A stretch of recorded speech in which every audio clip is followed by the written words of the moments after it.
In August, the FASB issued an accounting standards update that will result in targeted improvements to financial reporting for not-for-profit organizations. So there are a variety of different types of not-for-profit organizations, such as the local soup kitchen, foundations, museums, colleges and universities, and they all report on their financial health using the existing model of financial reporting, which we've had for over 20 years. Our stakeholders, including our not-for-profit advisory committee, pointed out to us certain areas where that model could be improved. The targeted improvements address concerns by stakeholders about complexities associated with the net asset classifications, about inconsistencies in the reporting of expenses and investment return, about deficiencies in some of the other information provided, such as about liquidity and availability of resources, and issues related to the statement of cash flows. Based on these concerns, the FASB's Not-for-Profit Advisory Committee and other stakeholders believe that the model could be updated and improved to provide better information to donors, grantors, creditors, and other users of financial statements. In 2011, the FASB added this project to its agenda.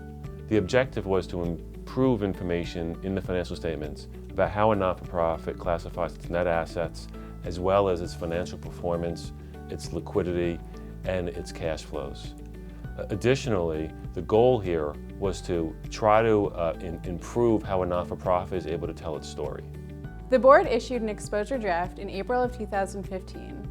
Throughout the project, the FASB conducted extensive outreach with a broad and diverse range of stakeholders.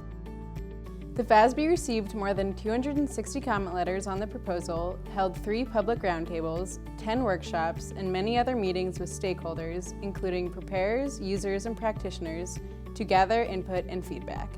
As a result of the feedback received on the exposure draft, the board split the project into 2 phases. The issuance of this guidance is the culmination of Phase 1.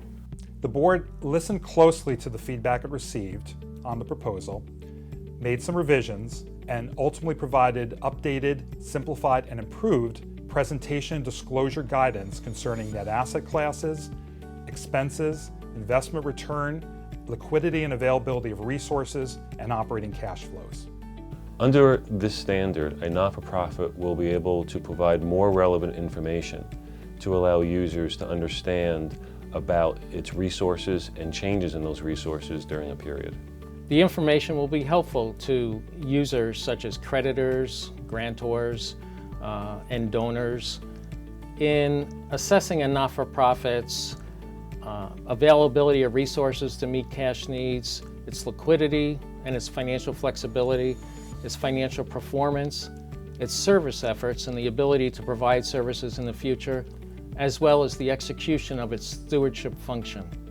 Items expected to be included in Phase 2 include whether or not to require an operating measure, the definition of such a measure, and potential realignment within the statement of cash flows.